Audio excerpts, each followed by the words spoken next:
continue. Je pose une question, encore sur Manishtana. Je vous défie de répondre sans regarder la réponse. Peut-être que vous vous souvenez de l'année dernière. Dans la Haggadah, le papa va répondre maintenant aux 4 questions de l'enfant. Donc il va lui répondre Chametz ou Matzah. Il va lui dire pourquoi. Matzah zou, il va me lever la Matzah à la fin. Il va dire pourquoi on mange la Matzah. Chez Ariérakot, on passe 2 secondes. Non, chez Ariérakot, il va dire pourquoi on mange toute l'année toutes les herbes, parce qu'il n'y a aucune raison de manger. Mais là, on va le célébrer un peu, on va se rappeler de l'amertume. Donc on mange que du maror. Le maror, c'est amer. Ok. Je saute la 3e. Pourquoi toutes les autres nuits accoudées et une fois pas accoudées? On explique riche et pas riche, on vient de le dire. Pourquoi toutes les autres nuits on ne trempe pas notre repas et cette fois on trempe 2 fois? Alors je vous ai demandé tout à l'heure, c'est quoi les 2 fois? C'est karpas et maror. Pourquoi 2 fois? D'accord, mais on vient célébrer l'amertume, enfin célébrer, c'est pas le bon mot, commémorer l'amertume. Fais-en 1, pas 2. Parce que la première partie, on était esclaves et la deuxième. La première partie de la nuit, on était esclaves. Alors dans ce cas-là, tu la deuxième partie. C'est très beau ce que tu dis, on va aller plus loin. Hein, mais je t'embête volontairement. Deuxième partie, on ne devrait pas manger d'herbe amère. Si la deuxième partie, on n'était plus esclave, on ne mange pas d'herbe amère. Alors je vais vous donner la réponse du Ben Ishraï. Elle est très très jolie. Écoutez bien, la raison, le Ben Ishraï nous rappelle comme ça. Il dit, le mot karpas, c'est la contraction de 2 sujets. En fait, le karpas, c'est notre initiation à l'exil, et le maror, c'est notre fin d'exil. Pourquoi? Comment on est rentré en exil? Quelle était la faute qui a créé notre exil? C'est la vente de Yosef par ses frères. Or, quand les frères ont pris Yosef, ils ont fait quoi? Ils ont pris Yosef, ils l'ont vendu, ils ont pris sa tunique, ils l'ont trempé dans quoi? Dans du sang. Ils ont été voir papa Yaakov, papa ton fils il est mort. Papa ton fils il est mort. Donc et ça a commencé notre exil. C'est à cause de ça que Yosef est descendu en exil, c'est à cause de ça qu'on l'a suivi après.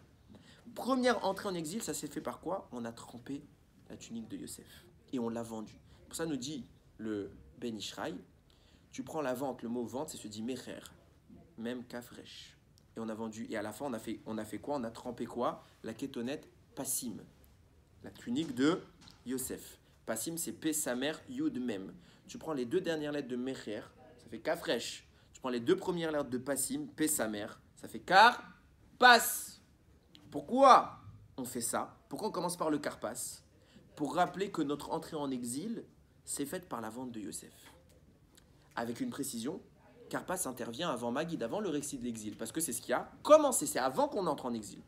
Vous allez me dire, ouais, mais Rav, le Ben Ishraï, il est sympathique, mais il a pris le mot Mecher, il a pris 2 lettres du mot Mecher, il a pris le mot Passim, il a pris 2 lettres du mot Passim, il a laissé le même de Mecher, il a laissé le Yud et le même de Passim. Ah, c'est de la triche. Vous comprenez maintenant pourquoi on trempe dans de l'eau. Parce que même de Mecher, il reste quoi? Même. Yud même de Passim, il reste quoi? Yud même. Ça fait quoi? Maïm. Et pourquoi 2 fois? Attends, on est aux premières fois, ça va la note. Ah, et pourquoi le sel? On trempe dans de l'eau salée. Parce que la première fois que toi, tu as trempé la tunique de Yosef, qui a pleuré? Yaakov. Yaakov, il pleure. C'est quelque chose de salé, les larmes. Alors nous, on a créé les pleurs de Yaakov, on trempe dans de l'eau salée. Parce qu'on a trempé une première fois dans le sang. Mais le mot karpas, dans le mot karpas, il y a les lettres de kapara. La Torah vient te dire, tout l'exil va être une kapara. Et quand on va finir, Hachem, il va avoir un gros problème. On n'a pas de mitzvot. On n'a pas de mitzvot. On ne peut pas sortir si on n'a pas de mitzvot. Il faut un mérite pour sortir les mitzvot. Qu'est-ce qu'il va te dire? On va faire le sacrifice Pessah. Et qu'est-ce qu'on va faire? On va prendre un bouquet de fleurs, on va tremper dans le sang. Et encore une fois, on a trempé dans du sang.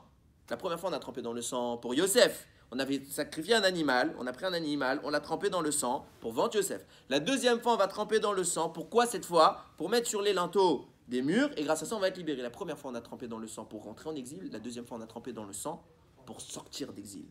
Pour 2 fois, on fait ça. Première fois, avant Magid, avant qu'on soit dans l'exil, on marque le céleri, on prend quelque chose d'amer, on trempe dans de l'eau salée pour dire on est rentré dans l'amertume. Parce qu'on a trempé dans le sang.